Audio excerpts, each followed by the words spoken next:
अनेक उदाहरण। आप लिंचिंग की बात कर रहे थे, मैं थोड़ा बीच में रोकता हूं, आपने इतने सारी बातें कह दी, पर थोड़ा बजरंग दल के विषय में बताइए तो सही। उसकी पैरवी करने के लिए इतने लालायित क्यों हैं आप लोग? क्या है बजरंग दल? भाई बजरंग दल 1984 में अस्तित्व में तब आया जब राम जन्मभूमि का आंदोलन शुरू हुआ, और जब तक जयभान सिंह पवैया इसके संयोजक रहे, पहले विनय कटियार उसके बाद जयभान सिंह पवैया, तब तक तो इस संगठन की उपस्थिति रही। अब बजरंग दल की उपस्थिति क्या है इस समय देश में, क्या योगदान दे रहा है देश के संदर्भ में, थोड़ा इसके विषय में बताइए ना। बजरंग दल का जिक्र इस समय देश में केवल तब आता है जब 14 फरवरी को वैलेंटाइन डे आता है और पता चलता है कि कुछ युवाओं का समूह लठ लेकर शहरों में जो पार्क है उसमें घूमता है और जहां पर लड़के लड़की साथ दिख जाए उनके पीछे पड़ जाता है। कुल मिलाकर इस दृश्य के अलावा बजरंग दल की भूमिका पिछले कुछ समय से समाज में किस रूप में है, अगर संतोष पांडे जी के माध्यम से उसका थोड़ा प्रचार हो जाए, उसके संदर्भ में कुछ प्रकाश डल जाए तो दर्शक लाभान्वित हो जाए। बताइए तो सही संतोष पांडे जी, किस बजरंग दल की पैरवी करना चाह रहे हैं, और वर्तमान में बजरंग दल का प्रमुख है कौन? जयभान सिंह पवैया और विनय कटियार के अलावा तीसरा नाम नहीं ढूंढ पा रहे हम, तो थोड़ा बताइए तो सही संतोष पांडे जी।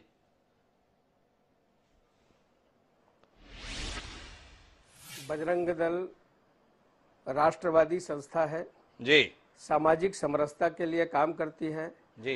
जहां जहां गौ हत्या और जिस प्रकार से गायों को ले जाने का काम, कट्टी पार ले जाने का काम करते हैं जी, वहां भी गौ को बचाने का काम करती है।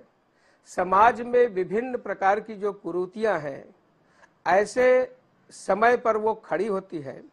जितने भी हमारी श्रद्धा के केंद्र हैं जी, चाहे वो राम जन्मभूमि हो, मथुरा हो, काशी विश्वनाथ हो या और भी जी, जहां भी हमारे मान बिंदुओं के ऊपर चोट पहुंचाने का काम करते हैं, ऐसे समय में बजरंग दल बजरंग बली के समान काम करते हैं, ये कहने में मुझे संकोच नहीं है। और ये राष्ट्र के लिए सब प्रकार से समर्पित संस्था है और इनकी 22 लाख से ऊपर सदस्य हैं।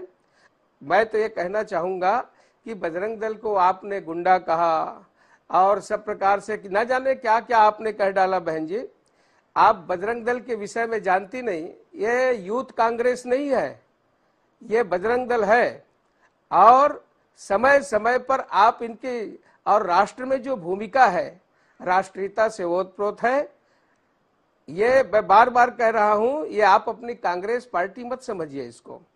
और मैंने जो कहा कि सोनिया गांधी जी जो रोई, जो सलमान खुर्शीद ने कहा, जो ब्रदरहुड से आपने तुलना किया था, जो बोको हरम से आपने तुलना किया था, ये ठीक नहीं है। पीएफआई से आपने तुलना कर दिया। आप मेरा उत्तर दीजिए कि पीएफआई और बजरंग दल में कोई अंतर है? राष्ट्रवादी संस्था का आपने जो इस्लामिक जो कहता है कि 2047 तक हम पूरे हिंदुस्तान को इस्लामिक देश बना देंगे, दारुल इस्लाम की ओर ले जाएंगे, इस्लामिक कंट्री हो जाएगी। अरब कंट्री से फॉरेन फंडिंग जो आता है, जिसमें दंगे कराते हैं, जिसमें हिंसा कराते हैं, आप उसके साथ बजरंग दल की तुलना कर दिए। क्या ट्रांजैक्शन है, कहां से इनके लिए पैसा आया, आप बताइए। अनुमा जी के पास आता हूं मैं। संतोष पांडे जी, उससे पहले एक सवाल करना चाहता हूं।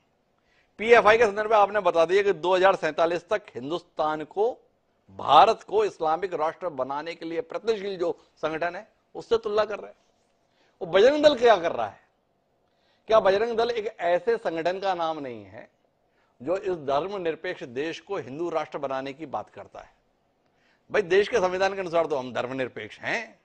एक इस्लामिक बनाना चाह रहा है, दूसरा हिंदू राष्ट्र बनाना चाह रहा है। तो संतोष जी, इसके संदर्भ में भी तो बता दीजिए। इस्लामिक बनाना अगर गुनाह है तो हिंदू राष्ट्र बनाने की कोशिश के संदर्भ में भारतीय जनता पार्टी के प्रखर सांसद संतोष पांडे जी किस नजरिए के साथ हैं? देश को स्पष्ट होना चाहिए कि देश में जो दल इस समय सत्तारूढ़ है वो हिंदू राष्ट्र के संदर्भ में क्या दृष्टिकोण रखता है? माननीय हिमांशु जी, मैं आपके माध्यम से कहना चाहूंगा कि इस देश में, इस देश का नाम भारत है, इस देश का नाम हिंदुस्तान है, यहाँ बहुसंख्यक हिंदू हैं। और स्वतंत्रता के बाद से देश के विभाजन के समय जो स्थितियां निर्मित हुई, आज हमारे जितने भी मान बिंदु हैं, श्रद्धा के केंद्र हैं, उनकी जो दुरावस्था हुई, आज सम्मान